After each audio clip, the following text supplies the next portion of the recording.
فاتحہ۔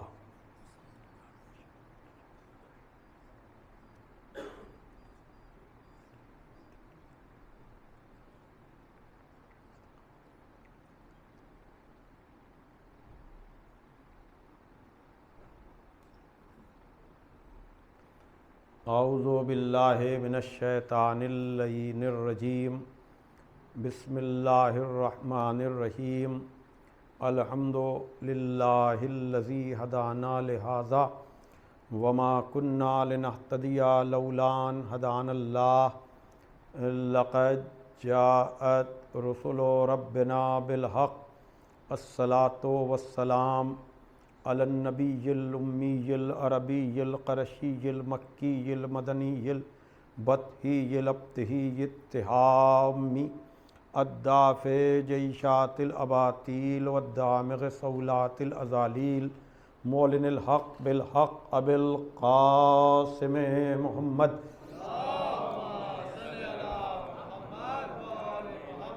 وآلہ الطیبین الطاہرین المعصومین المظلومین الذین اذھب اللہ عنہم الرجس وطہرہم تطہیرا۔ ولعنۃ اللہ علی اعدائہم اجمعین من الآن الی یوم الدین۔ اما بعد فقد قال علی علیہ السلام: ان للولد علی الوالد حقا وللوالد علی الولد حقا، فحق الوالد علی الولد ان یطیعہ فی کل شیء الا فی معصیۃ اللہ، وحق الولد علی الوالد ان یطیعہ فی کل شیء الا فی معصیۃ اللہ، وحق الولد علی الوالد ان یحسن اسمہ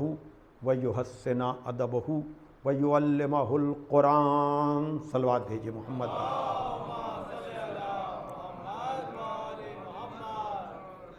بزرگان محترم و دوستان عزیز، مرحومین کے ایصال ثواب کے لیے یہ مجلس اور جو مناسبت ہے، یعنی ہمارے اور آپ کے چوتھے امام علی بن الحسین زین العابدین سید الساجدین علیہم الصلاۃ والسلام کے حوالے سے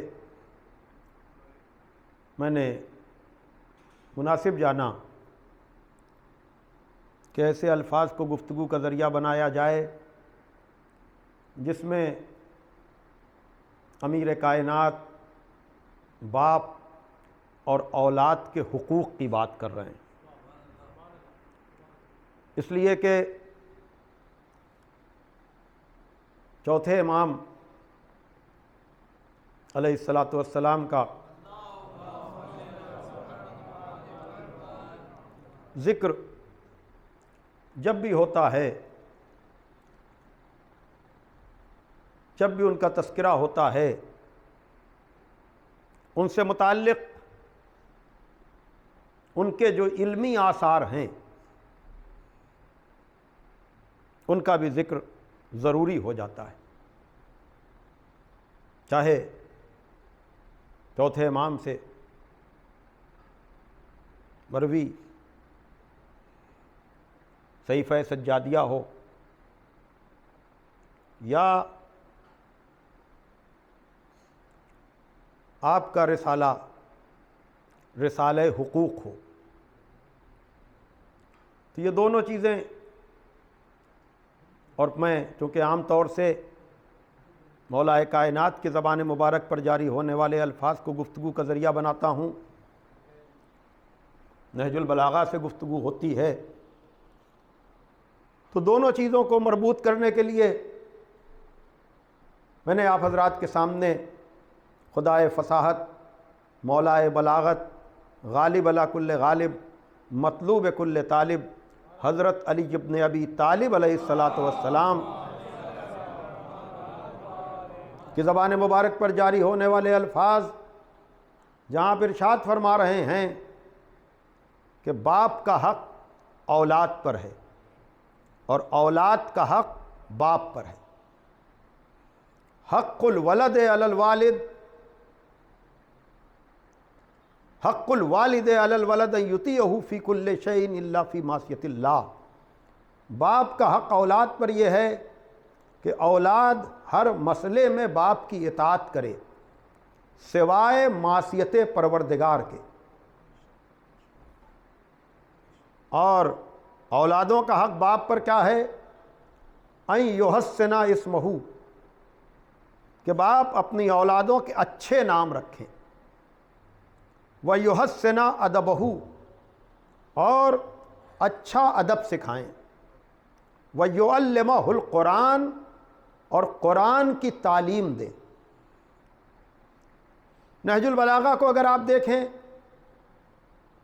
تو حق کی گفتگو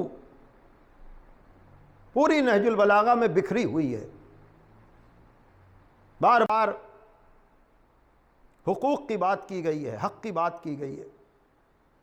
اور مولا کائنات نے یہی پیمانہ دیا کہ کسی کا کسی پر کوئی حق نہیں بنتا جب تک مقابل میں دوسرے کا حق نہ بن جائے۔ اور یہ عجیب بات ہے کہ یہ توحید کا پیغام دینے والا گفتگو کوئی بھی ہو، آپ کو اس میں نظریہ توحید ملے گا۔ مثلا ابھی میں نے ترجمہ کیا کہ باپ کا حق اولاد پر ہے، باپ اور اولاد کے حق کی بات ہو رہی ہے، لیکن اس میں بھی آپ دیکھیے ذکر توحید ہے کہ باپ کا حق اولاد پر یہ ہے کہ ہر مسئلے میں اطاعت ہو سوائے معصیت پروردگار کے۔ آ گیا ذکر خدا۔ جب یہ کہا کہ کسی کا کسی پر کوئی حق نہیں بنتا جب تک مقابل میں دوسرے کا حق نہ بن جائے، یعنی اگر بڑے کا حق چھوٹے پر ہے تو چھوٹے کا حق بڑے پر ہوگا، اگر باپ کا حق اولاد پر ہے تو اولاد کا حق باپ پر ہوگا، اگر شوہر کا حق زوجہ پر ہے تو زوجہ کا حق شوہر پر ہوگا۔ یعنی حق کا معاملہ دو طرفہ ہے، لیکن پھر وہی نظریہ توحید کا کسی پر کوئی حق نہیں بنتا جب تک مقابل میں دوسرے کا حق نہ بن جائے سوائے پروردگار کے۔ یعنی اس کا حق تو سب کے اوپر ہے لیکن اس پر کسی کا کوئی حق نہیں ہے۔ اور پھر مولا کائنات نے کہا کہ اگر وہ اپنی عبادتوں کا کوئی اجر نہ بھی دیتا تب بھی پر بندوں کو کوئی اجر کلیم یا مانگنے کا حق نہیں تھا، اس لیے کہ یہ عبادتیں تو اس وجود کے شکریہ کے طور پر ہیں۔ یہ جو اس نے ہمیں یہ وجود عطا کیا ہے اسی کا شکریہ ہے عبادت، تشکر۔ اب یہ تو اس کا کرم ہے کہ ہم ایک ذمہ داری پوری کرتے ہیں تب بھی پر وہ ہمیں اجر و ثواب عطا کر دیتا ہے۔ صلوات بھیجے محمد والے محمد تک۔ اور پھر حق کی جب بات ہو تو اسی نہج البلاغہ میں مولا کائنات نے ارشاد فرمایا الحق اوسع الاشیاء فی التواصف واضیقها فی التناصف۔ جب حق کی مدح و ثنا، حق کی تعریف و توصیف کی بات آتی ہے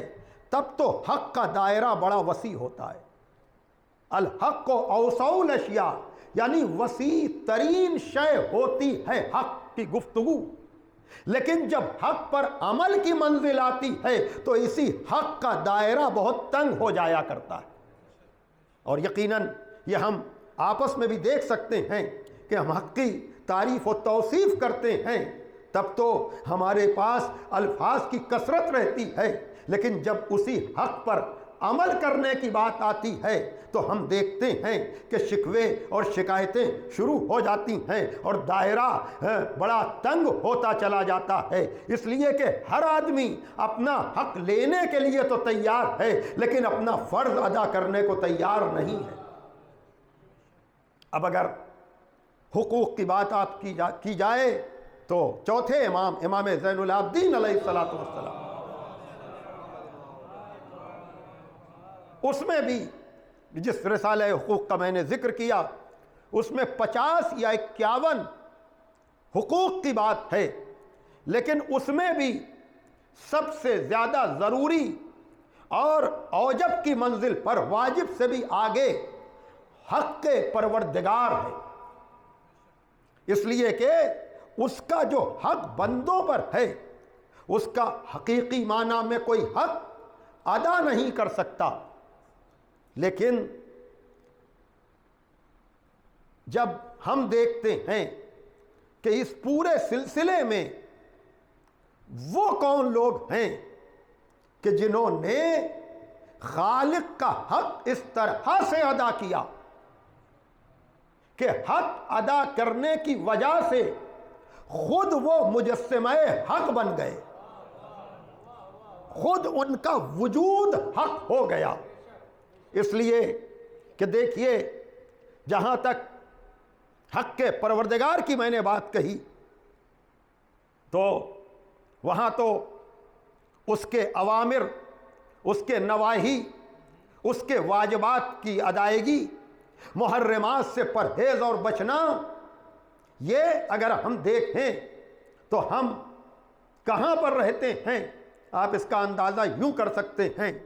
کہ سورہ والشمس میں جہاں بحیثیت بندہ ہونے کے ہمارے اوپر جو ذمہ داری عائد کی جاتی ہے وہ کیا ہے؟ قد افلح من زکاہا وقد خاب من دساہا، فلاح اسی نے پائی کہ جس نے اپنے نفس کو پاک و پاکیزہ رکھا، وقد خاب من دساہا، اور یقیناً وہی خسارے اور نقصان میں رہا جس نے اس نفس کو داغدار بنا دیا۔ تو اگر آپ امام زین العابدین علیہ الصلوۃ والسلام کے حقوق کی بات دیکھیں گے، اس رسالے میں پڑھیں گے تو آپ کو آنکھ کا بھی حق ملے گا، کان کا بھی حق ملے گا، زبان کا بھی حق ملے گا، ہاتھوں کا بھی حق ملے گا، پیروں کا بھی حق ملے گا۔ اور یاد رکھیے گا، انہی حقوق کی ادائیگی کے نتیجے میں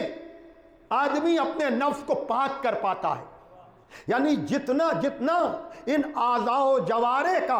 حق ادا ہوتا جاتا ہے اتنا اتنا نفس پاکیزہ ہوتا چلا جاتا ہے، اور جتنا جتنا ان اعضاء و جوارح کا حق ادا نہیں ہوتا ہے اتنا اتنا ہمارا نفس آلودہ ہوتا چلا جاتا ہے۔ یعنی آنکھیں دی ہیں لیکن یہ بتایا بھی ہے کہ کیا دیکھو کیا نہ دیکھو، کان دیے ہیں لیکن یہ بتایا ہے کیا سنو کیا نہ سنو، زبان دی ہے لیکن یہ بتایا ہے کیا کہو کیا نہ کہو، ہاتھ پیر دیے ہیں لیکن یہ بتایا ہے کہ یہ ظالموں کے خلاف رہیں اور مظلوموں کے ساتھ رہیں۔ توجہ فرمائیے گا، یہ پیر دیے ہیں لیکن یہ بتایا ہے کہ کہاں جاؤ کہاں نہ جاؤ۔ اور علامہ رشید ترابی مرحوم جیسے خطبہ نے جب یہ تقوی کی تعریف کی تو وہاں بھی عجیب منزل ہے، اس لیے کہ تقوی کو ایک لفظ میں تو ڈیفائن نہیں کیا جا سکتا، لیکن پیروں کے حق کی بات اگر آ جائے تو یقیناً حق اور تقوی کی منزل یہ ہے کہ جہاں پروردگار تمہیں دیکھنا چاہتا ہے تو وہاں سے غیر حاضر نہ رہو، اور جہاں دیکھنا نہیں چاہتا وہاں تم نظر نہ آؤ۔ صلوات بھیجے محمد وآل محمد پر۔ تو اب ظاہر سی بات ہے کہ ہم اپنے نفس کو پاکیزہ نہیں رکھ پاتے ہیں، لیکن یہ اس اللہ کا کرم ہے، یہ اس کا رحم ہے کہ وہ جانتا ہے کہ یہ بندہ چاہنے کے باوجود اپنے نفس کو پوری طرح سے پاکیزہ نہیں رکھ پائے گا۔ تو اگر ایک طرف قد افلح من زکاہا کہا جا رہا ہے کہ فلاح اس نے پائی جس نے اس نفس کو پاک و پاکیزہ رکھا، لیکن دوسری طرف یہ کہا جا رہا ہے کہ قل یا عبادی الذین اسرفوا علی انفسہم لا تقنطوا من رحمت اللہ، اے میرے حبیب ان اپنے نفسوں پر ظلم کرنے والوں سے کہیے قل یا عبادی الذین اسرفوا علی انفسہم، ان لوگوں سے کہیے جو اپنے نفسوں پر ظلم جن لوگوں نے کیا ہے کہ لا تقنطوا من رحمت اللہ، وہ اللہ کی رحمت سے مایوس نہ ہوں، ان اللہ یغفر الذنوب جميعا، بے شک اللہ تمہارے سارے گناہوں کا معاف کرنے والا ہے۔ اور اس آیت کو امید افزا ترین آیت قرار دیا گیا ہے، یعنی قرآن کی آیتوں میں بہت سی رحم و کرم کی آیتیں تو ہیں، فضل خداوندی کی آیتیں ہیں، لیکن جو سب سے امید افزا آیت بتائی گئی ہے وہ یہی ہے کہ پروردگار عالم کس طرح سے اپنے بندے پر رحم کر رہا ہے، کرم کر رہا ہے کہ اگر انہوں نے اپنے نفسوں پر ظلم کیا ہے تو ان سے کہہ دو کہ اللہ کی رحمت سے مایوس نہ ہو، یعنی گناہ کرنے کے بعد تم یہ نہ سوچ لینا کہ اب تمہیں بخشا نہیں جائے گا، اب تمہیں معاف نہیں کیا جائے گا، نہیں، اللہ تمہارے سارے گناہوں کو معاف کر دے گا۔ لیکن یہ بات ہمیں سمجھ لینا چاہیے کہ اس طرح کی آیتیں ہمیں گناہ کی رغبت دلانے کے لیے نہیں ہیں، بلکہ رحمت پروردگار کی وسعت کو بتانے کے لیے۔ بڑی توجہ عزیزان محترم، یہ بات میں اس لیے کہہ رہا ہوں کہ آپ مجلس حسینی میں آئے ہیں، عزاداری میں آپ شریک ہوتے ہیں، اور جب کبھی کبھی عزاداری کے دوران یہ احادیث بیان کی جاتی ہیں کہ من بکا او ابکا او تباکا علی الحسین وجبت لہ الجنہ، کہ جو روئے یا رولائے یا سوگوار شکل اختیار کرے تو اس پر جنت واجب ہے، تو کچھ لوگ کہنے لگتے ہیں انہی جیسی حدیثوں نے تو قوم کو بے عمل بنا دیا ہے، اس لیے کہ جنت کو اتنا سستا کر دیا گیا کہ ایک آنسو میں جنت مل رہی ہے۔ میں کہوں گا حدیثوں میں بعد میں جائیے گا، لیکن کیا یہ قرآن کی آیت واضح طور پر آواز نہیں دے رہی ہے کہ ان اپنے نفسوں پر ظلم کرنے والوں سے کہیے کہ اللہ کی رحمت سے مایوس نہ ہو، اللہ تمہارے سارے گناہوں کو معاف کر دے گا؟ تو کیا اس آیت کو سننے والا کوئی یہ نتیجہ نکال سکتا ہے کہ چونکہ اللہ نے سارے گناہوں کے معاف کرنے کا وعدہ کیا ہے اب جتنے گناہ کرتے چلے جاؤ؟ نہیں، اگر یہ نتیجہ نکالا جا رہا ہے تو یہ آیت کے ساتھ انصاف نہیں ہوگا، اس لیے کہ آیت گناہ کی رغبت نہیں دلا رہی ہے بلکہ رحمت پروردگار کی وسعت بتا رہی ہے۔ تو جو معیار اس آیت میں سمجھ میں آ رہا ہے وہ حدیث صادق میں سمجھ میں کیوں نہیں آ رہا ہے کہ وہاں بھی آپ کو بے عمل نہیں بنایا جا رہا ہے بلکہ گریہ بر حسین کی اہمیت بتائی جا رہی ہے۔ صلوات بھیجے محمد وآل محمد تک۔ انشاءاللہ کل بھی گفتگو ہوگی، لیکن آئیے اب آپ کو میں مولا کائنات کے اس قول کی طرف لے کر کے آؤں، اور وہ یہ کیا کہا جا رہا ہے کہ باپ کی اطاعت ہو، لیکن اطاعت شرط و قید کے ساتھ، اطاعت شرط و قید کے ساتھ۔ رسالہ حقوق میں اگر ایک طرف اللہ کے حقوق کی بات کی گئی ہے تو دوسری طرف پیشوا، رہبر، رہنما کے بھی حق کی بات کی گئی ہے، اور جب ہم پیشوا کی بات کرتے ہیں، رہبر کی بات کرتے ہیں تو ظاہر سی بات ہے کہ ہمارے سامنے معصوم رہبر ہوتے ہیں، اس لیے کہ اگر باپ کی اطاعت کرائی جا رہی ہے اور یہ کہا جا رہا ہے کہ باپ کا حق یہ ہے کہ ہر مسئلے میں اطاعت ہو، لیکن معصیت پروردگار یعنی گناہ کا کوئی آرڈر یا گناہ کا کوئی حکم یا شریعت کے خلاف کوئی آرڈر اگر باپ دے تو پھر باپ کا حکم نہیں ماننا ہے، اس لیے کہ باپ سب کچھ ہے، معصوم نہیں ہے۔ توجہ فرمائیے گا، باپ سب کچھ ہے، معصوم نہیں ہے، اور جہاں شرط و قید کے ساتھ اطاعت ہوتی ہے وہاں کردار کی ضمانت نہیں ہوتی ہے۔ بڑی توجہ عزیزان محترم، یہی وجہ ہے کہ جب سورہ احزاب میں آیہ تطہیر کا تذکرہ ہوتا ہے اور آگے اور پیچھے ازواج کی بات ہوتی ہے تو کچھ لوگ صحیح نتیجہ نہیں نکال پاتے ہیں۔ وہ یہ کہتے ہیں کہ بھائی آیہ تطہیر کے پہلے بھی ازواج کا ذکر ہے، آیہ تطہیر کے بعد بھی ازواج کا ذکر ہے، تو آیہ تطہیر بھی تو ازواج ہی کے لیے آئی ہوگی۔ لیکن اگر آپ مزاج سورہ احزاب کا دیکھیں گے، جب ازواج کی بات آتی ہے تو یہ کہا جاتا ہے کہ اے ازواج نبی، اگر تم اچھے کام کرو گی تو تمہیں دوہرا ثواب ملے گا، اور اگر تم غلط کام کرو گی تو تمہیں دوہری سزا ملے گی۔ یہ کیوں کہا جا رہا ہے کہ اچھا کام کرو گی تو تمہیں دوہرا ثواب ملے گا، اور اگر غلط کام کرو گی اس لیے کہ ہم نے تمہارے کردار کی ضمانت نہیں لی۔ اور وہیں پر آیہ تطہیر کا ذکر کر دیا کہ وہ اہل بیت ہیں جن سے ہم نے رزق کو دور رکھا ہے۔ بتا دیا کہ تم اپنے کردار کی بنیاد پر ثواب کی حقدار تو ہو سکتی ہو، لیکن تم اہل بیت نہیں ہو جن سے ہم نے رزق کو دور رکھا ہو۔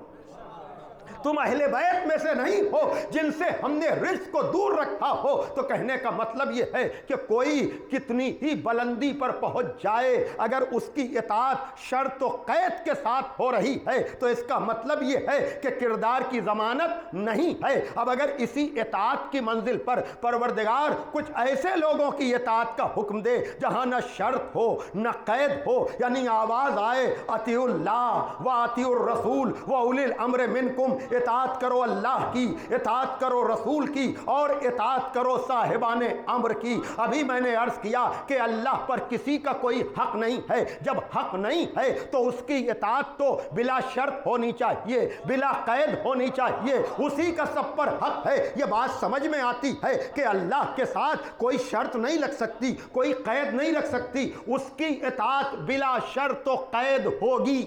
بڑی توجہ اعلان محترم، تو اللہ کی اطاعت تو بلا شرط و قید ہو۔ کیوں؟ اس لیے کہ خالق وہی ہے، رازق وہی ہے، مالک وہی ہے، پیدا کرنے والا وہی ہے۔ اس لیے کہ اسی کے لیے تو مولا کائنات نے کہا کہ الحمدللہ الذی لا یفرح المنع والجمود ولا یبدی الاعطاء والجود۔ تمام تعریفیں اس اللہ کے لیے ہیں کہ اگر وہ کسی کو نہ دے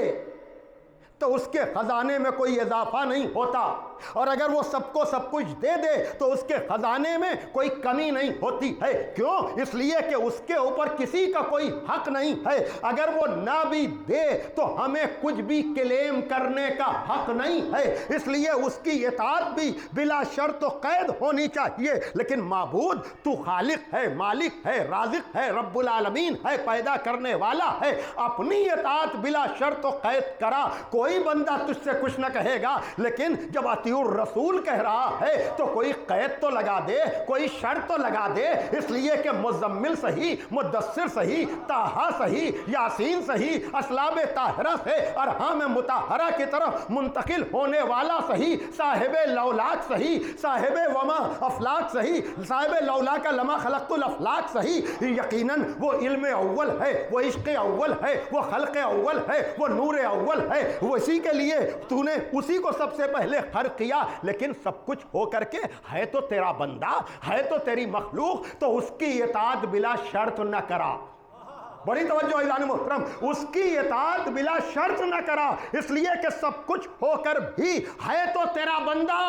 اس لیے کہ کہیں ایسا نہ ہو کہ تو کچھ چاہے، تیرا رسول کچھ چاہے، تیرا ارادہ کچھ ہو، تیرے رسول کا ارادہ کچھ ہو، تیری مرضی کچھ ہو، تیرے رسول کی مرضی کچھ ہو۔ تو اس سے پہلے کہ میں کلام اور بیان کو آگے بڑھاؤں، کوئی نہ کوئی کلمہ پڑھنے والا بھڑک کر یہ کہے گا کہ اگر خدا رسول کی اطاعت بلا شرط کرا رہا ہے تو کردار کی ضمانت بھی لی ہوگی۔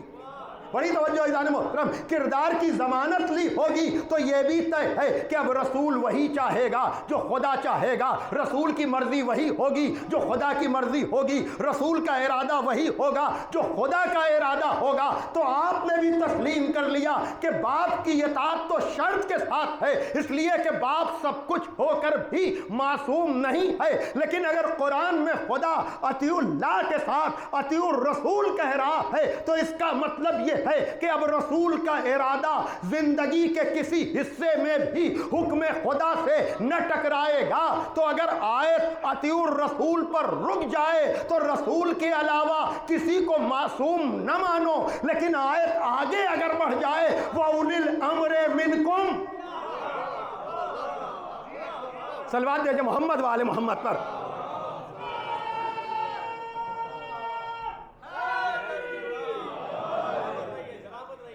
ایک اور صلوات پڑھیے محمد وآل محمد پر۔ بھائی علامہ ہلی علیہ الرحمہ نے ان جیسی آیتوں کا تذکرہ کرتے ہوئے، علامہ ہلی کی عظمت، ان کا رتبہ، ان کا مرتبہ، ان کا مقام، اس لیے کہ یہ علماء ان کے احسانات ہیں ہمارے اوپر، چاہے وہ سید رضی ہوں، چاہے وہ سید مرتضیٰ ہوں، چاہے وہ شیخ صدوق ہوں، چاہے وہ شیخ مفید ہوں۔ میں نے سید رضی کہا، میں نے سید مرتضیٰ کہا، میں نے شیخ مفید کہا، میں نے شیخ صدوق کہا، آپ کو کوئی بات بری تو نہیں لگی؟ میں نے سید سے پہلے کچھ نہیں لگایا۔ ارے میں کیا کہہ رہا ہوں، توجہ فرمائیے گا، یعنی آداب و القاب نہیں لگائے۔ بڑی توجہ، میں کیا کہہ رہا ہوں، آداب و القاب کے بغیر میں نے سید رضی کہا، سید مرتضیٰ کہا، شیخ صدوق اور شیخ مفید کہا۔ آپ کو بات بری تو نہیں لگی کہ بغیر آداب و القاب کے آپ نے اتنے بڑوں کے نام لے لیے، اور مجھ جیسے ادنا کے ساتھ اگر آپ ذاکر نہ کہیں، مولانا نہ کہیں، تو میرا منہ بن جائے، اس لیے کہ وہ اور ہیں جو آداب و القاب کے بغیر وزن نہیں پا پاتے، لیکن یہ سید رضی جیسے ہیں، ان کو آداب و القاب کی ضرورت ہی نہیں ہے، ان کی شخصیت ہی اتنی بلند ہے۔ صلوات، ایک اور صلوات دیجئے محمد وآل محمد پر۔ اور اسی کے ساتھ ایک بات اور بھی، شاید پہلے بھی میں کہہ چکا ہوں، لیکن کچھ چیزوں کی تکرار ہوتی رہنی چاہیے، اور وہ یہ کہ دیکھیے، سید نہ ہونا عیب نہیں ہے، سید نہ ہونا کوئی عیب نہیں ہے، لیکن سید نہ ہوتے ہوئے سید بننا، شہر کے بدلنے سے، ملک کے بدلنے سے، بھائی توجہ فرمائیے گا، اور اگر یہ نادانی میں ہو رہا ہے تو آدمی اصلاح کرے، اور اگر جان کر ہو رہا ہے، یہ میں کیوں کہہ رہا ہوں کہ یاد رکھیے گا، یقیناً سید رضی اور سید مرتضیٰ یہ سادات موسوی میں سے ہیں، لیکن ہمارے اوپر غیر سادات علماء کے احسانات ہیں، اس لیے کہ آپ کی جو کتب اربع ہے نا، جو ریفرنس بک ہے نا، وہ سادات کی جمع کی ہوئی نہیں ہیں، وہ غیر سادات کی جمع کی ہوئی ہیں، چاہے وہ شیخ کلینی ہوں، چاہے وہ شیخ طوسی ہوں، چاہے وہ شیخ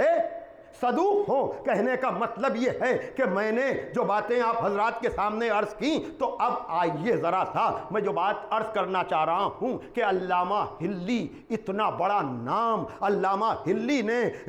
آیہ تطہیر، آیہ مباہلہ، آیہ اولی الامر، ان جیسی آیتوں کا ذکر کر کے عجب ایک بہت ہی باریک سے نکتے کی بات کہی، اور وہ یہ کہ امت مسلمہ نے آل محمد کی دشمنی میں یہ کہہ کر کہ رسول کے علاوہ کوئی معصوم نہیں ہو سکتا، خود بخود اپنے لوگوں کو ان آیتوں کا مصداق ہونے سے الگ کر لیا۔ بڑی توجہ یار محترم، کہا چونکہ ایک بند باندھنا چاہتی تھی امت کہ نبی کے علاوہ کوئی معصوم ہو نہیں سکتا، یہ کہہ دیا، لیکن علامہ حلی کہہ رہے ہیں کہ قرآن کی یہ آیتیں پکار کر کہہ رہی ہیں کہ ان آیتوں کا مصداق غیر معصوم ہو ہی نہیں سکتا۔ تو جب آپ نے پہلے ہی سب کو الگ کر لیا تو آپ کے لوگ تو پہلے ہی الگ ہو گئے۔ بڑی توجہ فرمائیے گا، آپ نے یہ کہہ دیا اس لیے کہ یہ آیتیں بتا رہی ہیں، ان آیتوں کا مزاج یہ ہے، چاہے آیہ تطہیر ہو، چاہے آیہ مباہلہ ہو، چاہے آیہ اولی الامر ہو۔ ابھی میں نے کہا کہ خدا کی اطاعت تو بلا شرط و قید ہونا چاہیے، اس لیے کہ اس کا حق ساری مخلوق پر ہے، اس پر کسی کا کوئی حق نہیں ہے، لیکن اس نے اطیعوا الرسول بھی کہا، یعنی کہا کہ رسول کی اطاعت بھی بلا شرط و قید ہوگی، اور جس کی اطاعت بلا شرط و قید ہو وہاں عصمت کا اعلان ہوتا ہے۔ تو اگر اس کے بعد اولی الامر بھی آ جائے اور اس میں بھی کوئی قید نہ ہو، کوئی شرط نہ ہو، تو یہ تو بعد میں طے کیجئے گا کہ اولی الامر کون، لیکن اتنا پہلے ہی طے کر لیجئے کہ زندگی کے کسی حصے میں جس کا حکم خدا سے ٹکرایا ہو وہ سب کچھ ہو سکتا ہے، اولی الامر نہیں ہو سکتا۔ ماشاءاللہ، صلوات دیجئے محمد وآل محمد پر۔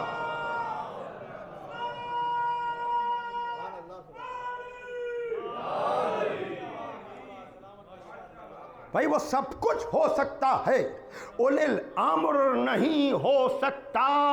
یہ میں کیوں کہہ رہا ہوں؟ اس لیے کہ شرط نہیں ہے، قید نہیں ہے، اور میں تو ظاہر سی بات ہے کہ چاہتا یہ ہوں کہ علمی معیار بلند ہو، اس لیے کہ ہم جیسے طالب علم آپ کی فکر کی روشنی میں آگے بڑھتے ہیں۔ تفسیر نمونہ میں جا کر اس آیت کی تفسیر میں دیکھیے، آپ کو یہ اردو میں یہ تفسیر ہے اور انگلش میں بھی ہو سکتا ہے کہ مہیا ہو جائے، تو اس میں پوری بحث کی گئی ہے کہ فخر الدین رازی جیسے یہاں آ کر ایسا الجھے ہیں، اس لیے کہ بلا شرط قید اطاعت کا حکم، اور پھر ایک گروہ تو عجیب عجیب تعویلیں کی ہیں کہ الگ الگ تو کوئی معصوم نہیں ہو سکتا، لیکن پوری امت جو ہے چونکہ غلطی پر متفق نہیں ہوگی،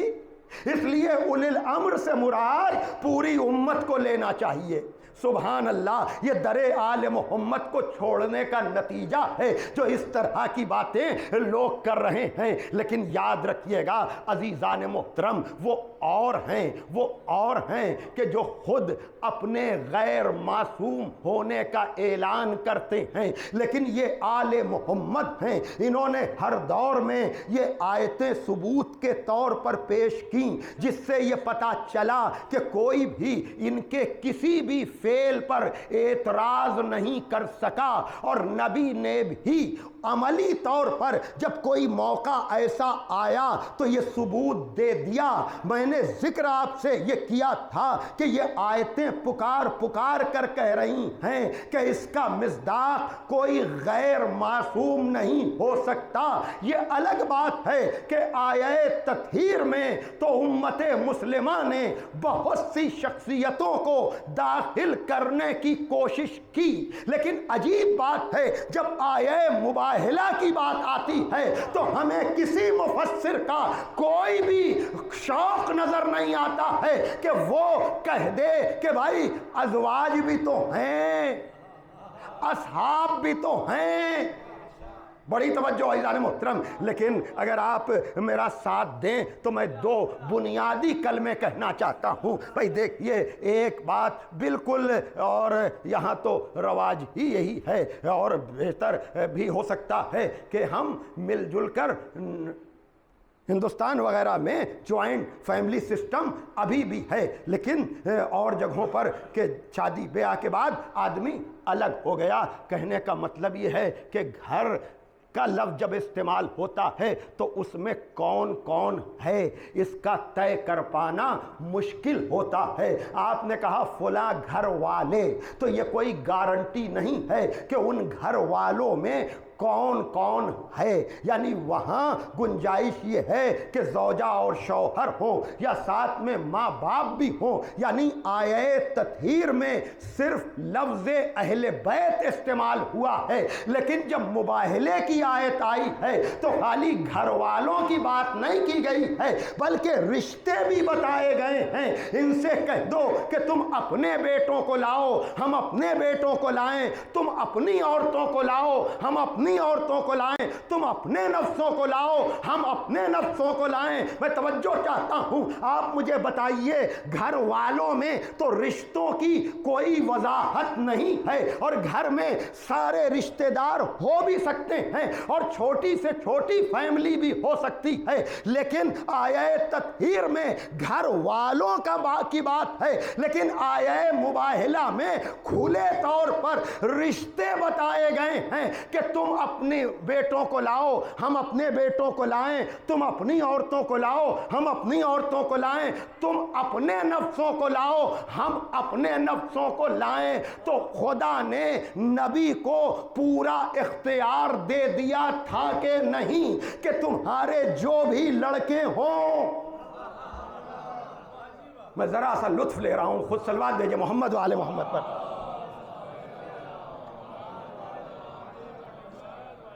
دیکھیے، دو لوگوں کا زور ہے، ازواج کا اور اصحاب کا، کہ یہ بھی آ جائیں، اور ازواج پر بہت زور ہے۔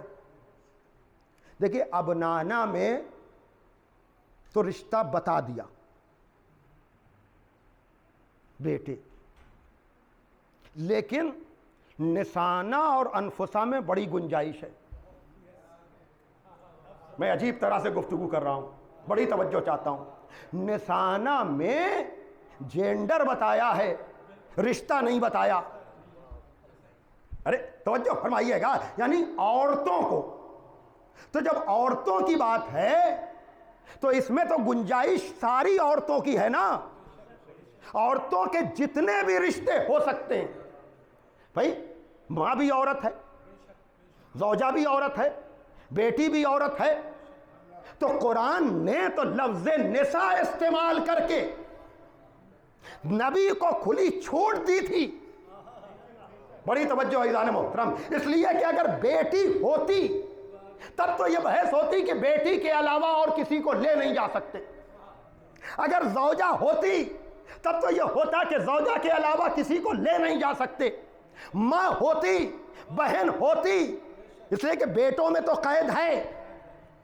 ارے میں کہاں جاؤں, توجہ فرمائیے گا. لیکن لفظ نساء میں تو وسعت ہے, لیکن یاد رکھیے گا یہی معیار عصمت ہے. اس لیے کہ اگر آگے یہ نہ ہوتا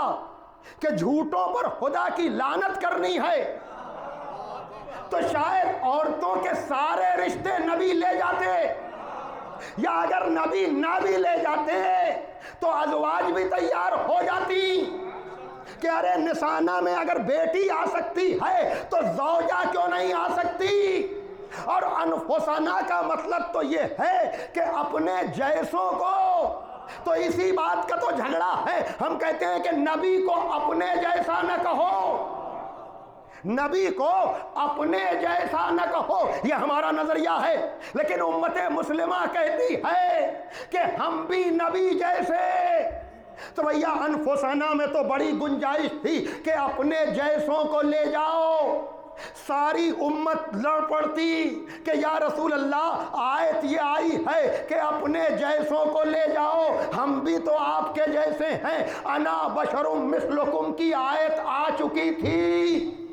کہ آپ تو یہ کہتے ہیں کہ میں تم جیسا بشر ہوں, اور اس میں کہا جا رہا ہے کہ اپنے جیسوں کو لے کر کے آؤ. لیکن عجیب بات ہے, میں کیسے عرض کروں کہ آیہ تطہیر میں تو ازواج کو شامل کرنے کی کوشش ہے, لیکن آیہ مباہلہ میں کوئی جانے کو بھی تیار نہیں, نبی لے جانے کو بھی تیار نہیں. اس لیے کہ اگر خالی یہ ہوتا کہ سچوں کو لے کر جانا ہے تو ازواج بھی آ جاتی, نبی جیسے بھی آ جاتے. لیکن وہاں غضب یہ ہوا کہ جھوٹوں پر لعنت بھی کرنا ہے.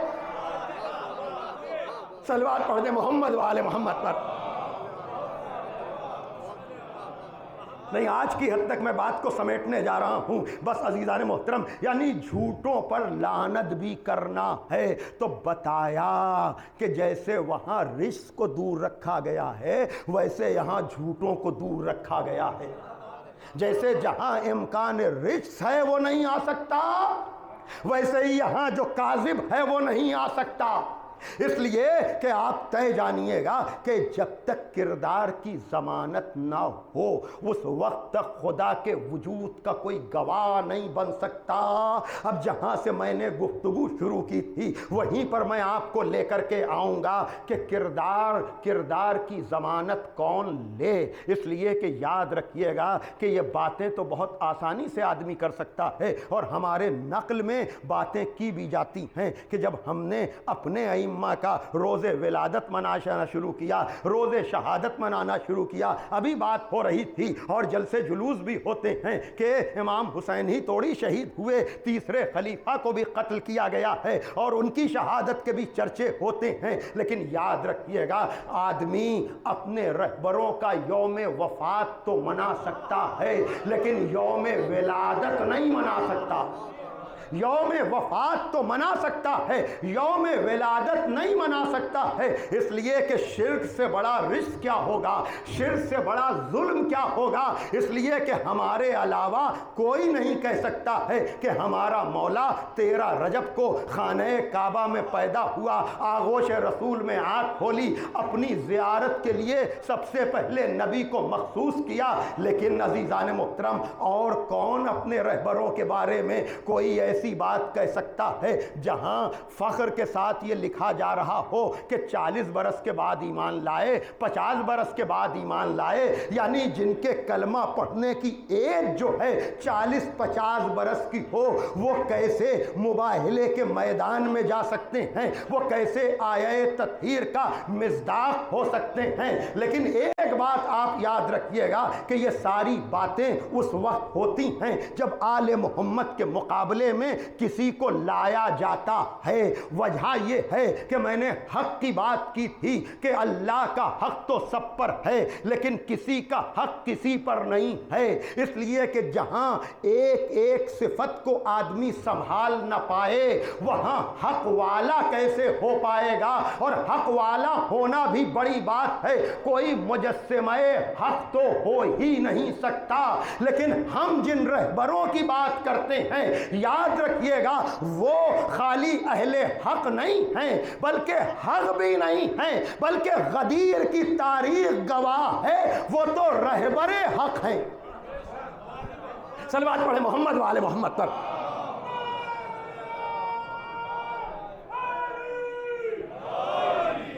آج میں نے اپنے بیان کو پھیلایا ہے، کل انشاءاللہ اس کو سمیٹا جائے گا، کل بھی آپ حضرات تشریف لائیے گا۔ بھئی کیا وجہ ہے کہ نبی کہہ رہے ہیں کہ اللہم ادر الحق حیث ما دار، پروردگار تو حق کو ادھر ادھر موڑ جدھر جدھر علی مڑے، یعنی علی اہل حق نہیں ہے، علی حق نہیں ہے بلکہ علی تو رہبر حق ہے،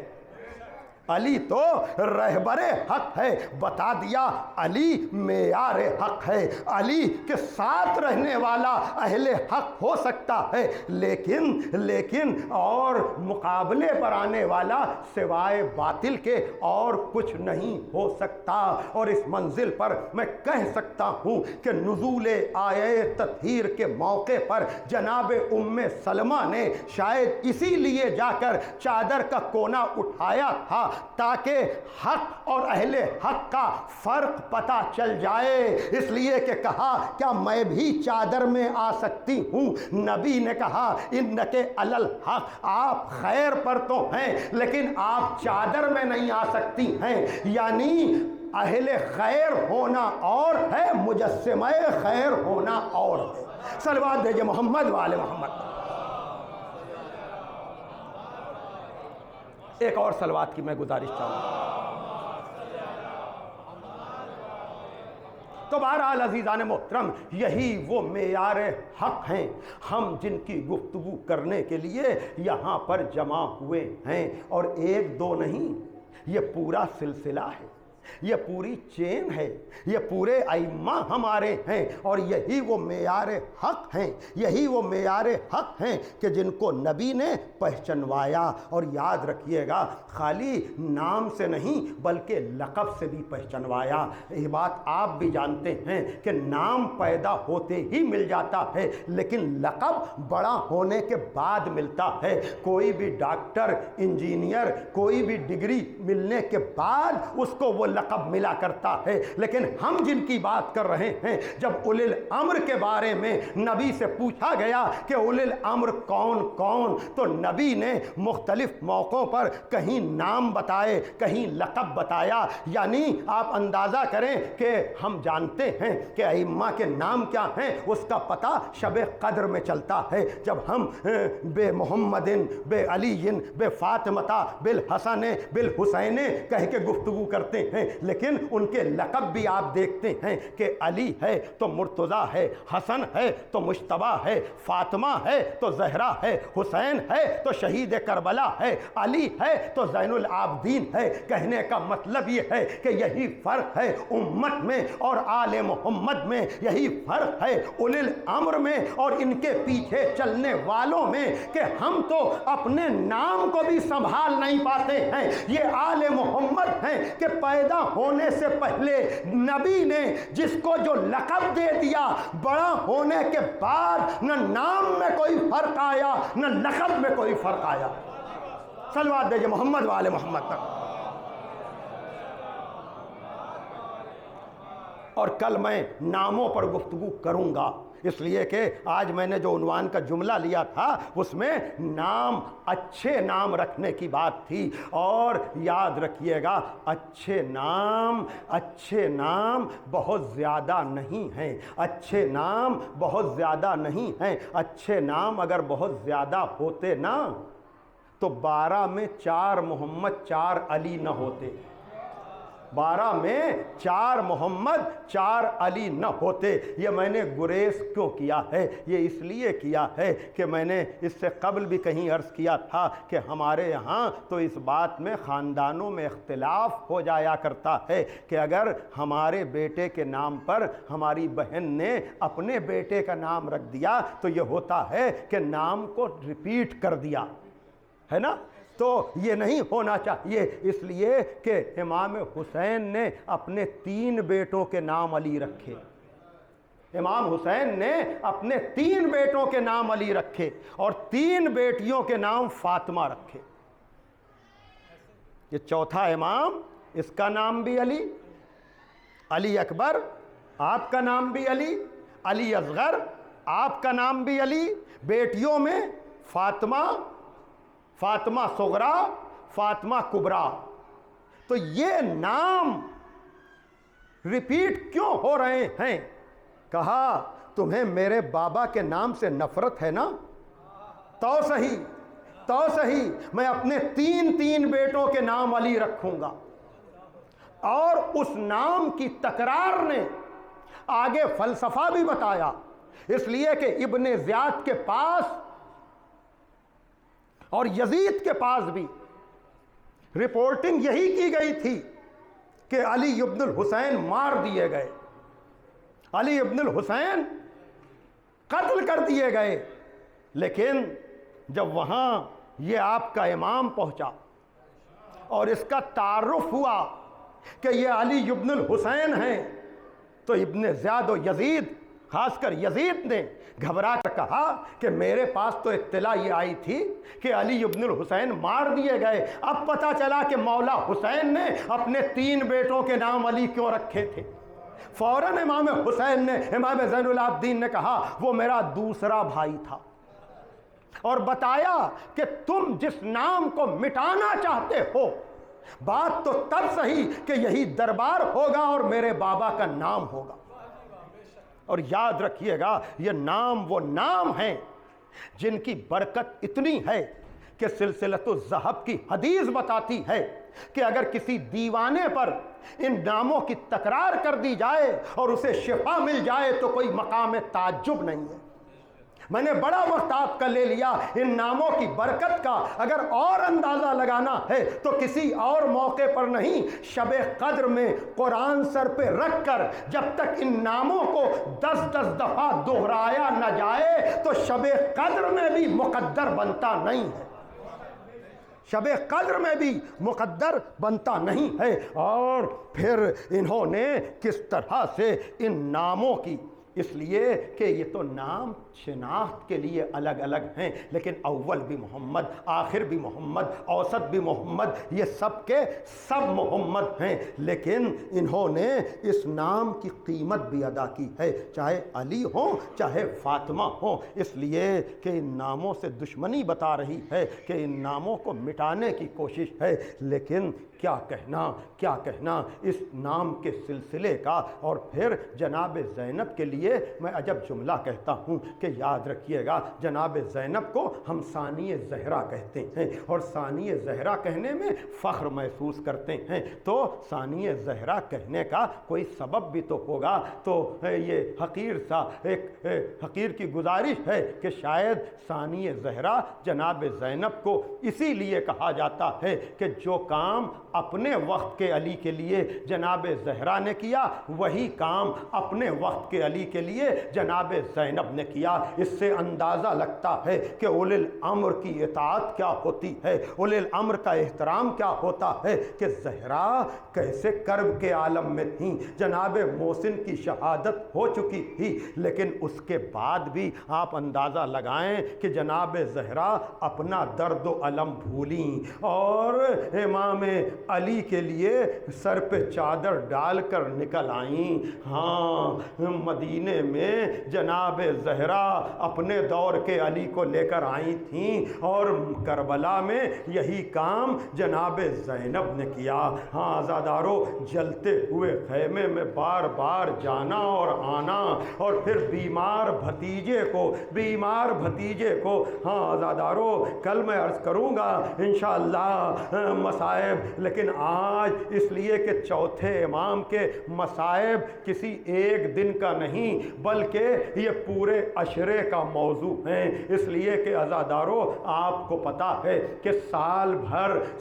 بھر تو آپ مولا حسین کو روتے ہیں، مولا حسین کا پرسہ چوتھے امام کو دیتے ہیں، لیکن آج اور کل یہ 2 دن وہ ہیں کہ جب آپ بیٹے کا پرسہ باپ کو دیں گے۔ ہاں عزادارو، وہ امام کہ جو ساری زندگی اپنے بابا کو روتا رہا، ساری زندگی اپنے بابا کو یاد کر کے روتا رہا۔ ہاں عزادارو، یقیناً یہ ذکر مرحومین کے لیے بہترین ایصال ثواب بھی ہے اور سننے والوں کے لیے اجر و جزا بھی ہے، اس لیے کہ آپ اس امام کا ذکر سننے کے لیے آئے ہیں، اس امام کی مصیبت سننے کے لیے آئے ہیں جو امام راہ چلتے اپنے بابا کا ذکر کرتا تھا۔ ہاں عزادارو، میں نے اتنا وقت آپ کا لیا اور آپ اب رونے کے لیے آمادہ اور تیار ہو گئے، لیکن آپ کو پتا ہے کہ چوتھا امام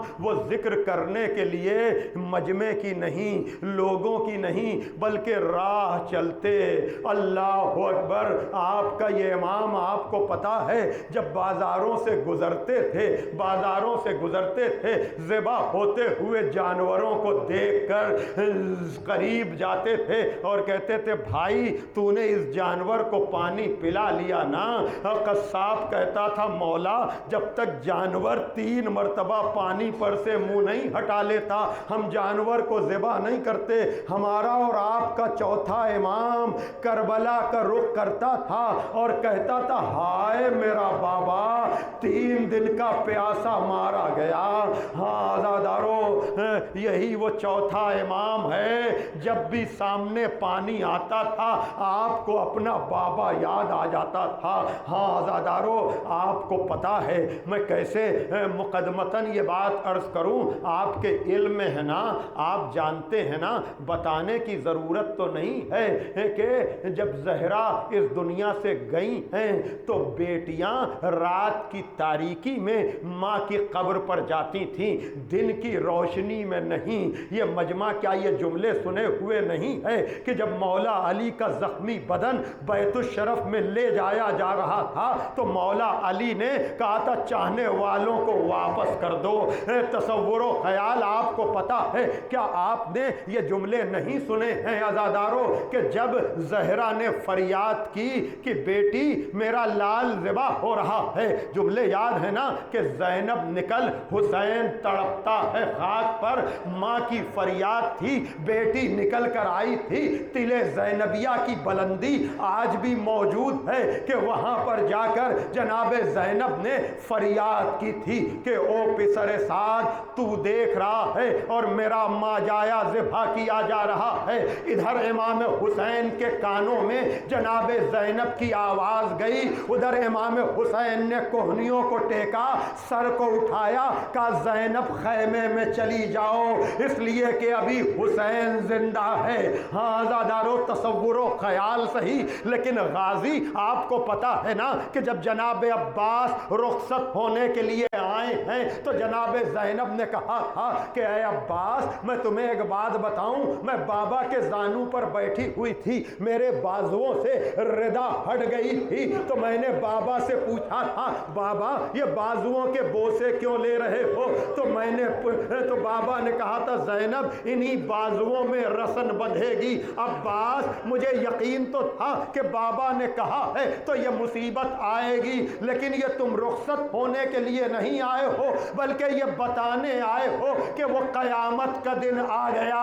جب میرے بازوؤں میں رسن بندھے گی۔ لیکن اس کے باوجود جناب عباس کا سر نو کے نیزہ پہ نہیں رکتا تھا، اس لیے کہ ماؤں بہنوں کو بے ردا کیسے دیکھیں۔ اگر یہ سارے جملے آپ نے سن لیے تو آئیے میں آپ کو بتاؤں، یا علی نجف سے آئیے، مولا حسین کربلا سے چلیے، مولا عباس بیمار بھتیجے کو سنبھالیے، اس لیے کہ جو منظر کوئی نہ دیکھ سکا وہ منظر اس چوتھے امام نے دیکھا۔ جزاکم ربکم۔ ہاں عزادارو بس دو جملے سنیے اور مجھے اجازت دے دیجئے۔ دیکھیے یہ روایت بڑی معتبر روایت ہے، کتابوں میں لکھی ہوئی ہے، مجھ سے بھی آپ سن چکے ہوں گے، لیکن فضائل کے تو نئے گوشے ہو سکتے ہیں، لیکن مصائب تو وہی بیان کیے جائیں گے نا۔ لیکن مصائب کا یہ اثر ہے کہ تکرار اور ریپیٹیشن کے باوجود آپ کے دلوں پر اثر ہوتا ہے۔ یہ معتبر ترین روایت ہے کہ جب 11ویں محرم کو یہ قافلہ مقتل سے گزرا ہے عزادارو، تو بکھرے ہوئے لاشوں کو دیکھ کر اس چوتھے امام پر ایسا اثر ہوا کہ آپ کی بی بی زینب جناب شہزادی زینب کہتی ہیں میرے لال اپنے کو سنبھالو، یہ تمہارا کیا عالم ہے؟ کہا پھپھی اماں آپ نہیں دیکھ رہی ہیں، انہوں نے اپنے لاشوں کو تو دفن کر دیا، لیکن میرے بابا کا لاشا، میرے چچا کا لاشا، میرے بھائی کا لاشا بے گور و کفن پڑا ہے۔ سانس لے لیں آپ، جب بھی یاد کریں گے تڑپ جائیں گے آپ۔ علماء صاحبان فکر و نظر معتبر کتابوں میں 11ویں محرم کا یہ منظر لکھا ہے، اس لیے کہ شریف النفس بیٹا یہ کیسے برداشت کرے کہ اس کے باپ کا لاشا، اس کے چچا کا لاشا، اس کے بھائی کا لاشا بے گور و کفن پڑا ہے اور اسے قید کر کے لے جایا جا رہا ہے۔ جزاکم ربکم۔ تو اگر یہ منظر دیکھ کر آپ کے چوتھے امام، ہمارے چوتھے امام کا ایسا حال ہو جائے کہ جناب زینب کہے میرے لال اپنے کو سنبھالو، لیکن یہ کربلا ہے، عجیب بات ہے، کربلا میں بکھرے ہوئے لاشوں کو دیکھ کر جس چوتھے امام پر یہ اثر ہو کہ بدن سے روح نکلنے والی ہو، اسی امام سے جب رہائی کے بعد پوچھا گیا کہ مولا سب سے زیادہ مصیبت کہاں پڑی، شاید میں اپنی بات کہہ لے گیا عزادارو، بھائی کربلا میں تو بدن سے روح نکلنے والی ہے، تو اب جب پوچھا جا رہا ہے کہ سب سے زیادہ مصیبت کہاں پڑی، عجیب بات یہ ہے اب نہیں کہتے کہ کربلا جہاں باپ کا لاشا، چچا کا لاشا، بھائی کا لاشا بے گور و کفن تھا، نہیں زبان پہ آیا تو یہ آیا شام شام شام، کرسی نشینوں کا مجمع، رسول زادیاں بے ردا، اس لیے کہ جب تسلی دینے والوں نے تسلی دی کہ مولا شہادت تو آپ کے گھرانے کی میراث ہے، تڑپ گئے بھائی تو نے انصاف نہیں کیا، شہادت تو میراث ہے، لیکن کیا ماں بہنوں کا دیار بدیار پھرایا جانا، یہی وہ منظر تھا جو چوتھے امام کو ساری زندگی رلاتا رہا۔ واہ حسینہ واہ مظلومہ الا لعنت اللہ علی القوم الظالمین، سیعلم الذین ظلموا ای منقلب ینقلبون۔ ماتم حسین۔